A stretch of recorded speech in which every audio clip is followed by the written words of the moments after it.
Part 2, Practical Matters. Let's begin with packing.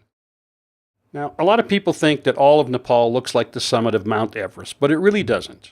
Her farm is located at just 3,000 feet in elevation. Summers are hot and humid, and it frequently rains. Winters are cool, but not freezing. Temperatures at night in winter can get to the mid-30s Fahrenheit, and daytime temps in the 60s. You may have a long walk uphill to reach the farm, so don't overpack. You can always leave some things at our house in Budinokanta, for instance, if you plan to go trekking later or do some other touring around the country. The things that you don't really need at her farm, leave there at the house. They'll be perfectly safe.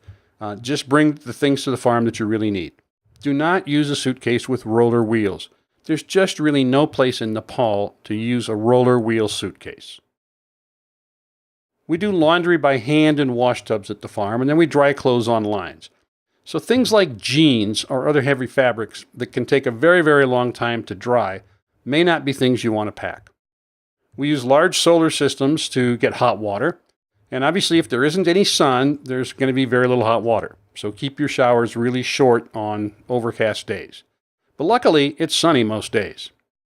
Bring along some shower clothing, for lack of a better word. Something to wear when you're coming and going from your room to the showers. Walking through the house in a bath towel is kind of frowned upon by the locals.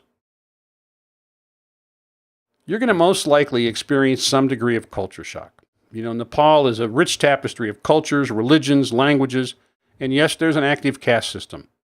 You're going to be meeting and living with people who dress differently than you, speak a language that you don't understand, and have ways of doing things that, at first, will seem strange.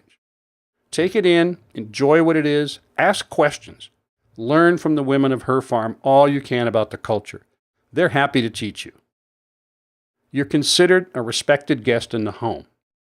The culture there demands that they treat you as an honored guest, and it may be difficult at times for them to include you in things like helping in the kitchen, for example.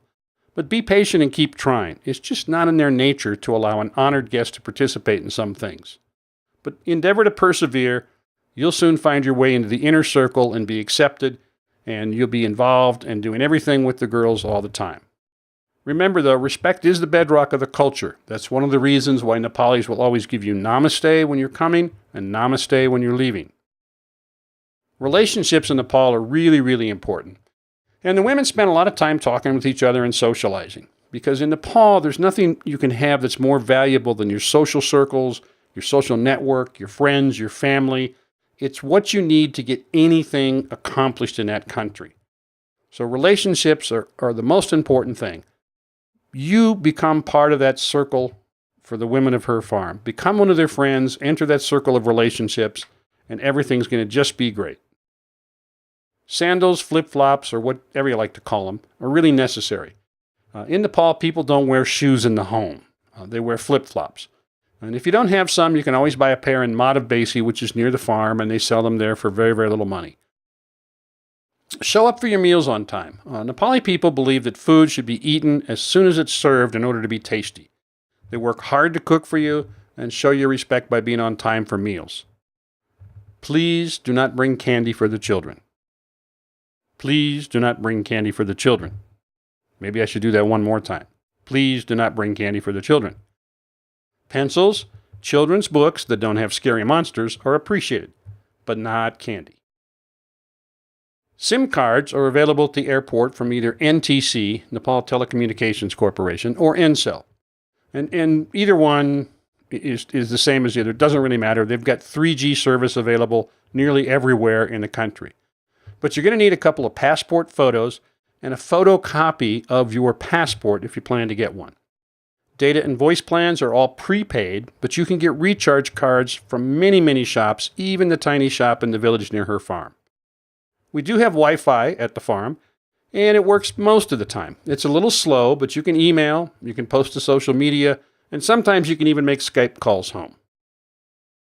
There's lots of guidebooks out there on how to go trekking in Nepal or various temples in Nepal, religious holidays and customs and so forth and so on. But a couple of books that I want to suggest to you that I think will give you some insight into how things work in Nepal, the nature of family, the nature of relationships, are Buddha's Orphans and The Tutor of History. Now, these are both fictional books, But woven into the fiction is a lot of really good insight into how things work in Nepal, and it'll give you something to read on the long flight over on the airplane. Please ask again, and ask some more. Ask us any and all questions. Nothing's a silly question. Chances are somebody else has the same question, so speak up. That's what we're here for. The views are great from her farm. The people are even greater. You're going to have a wonderful time, and thank you so much for choosing us.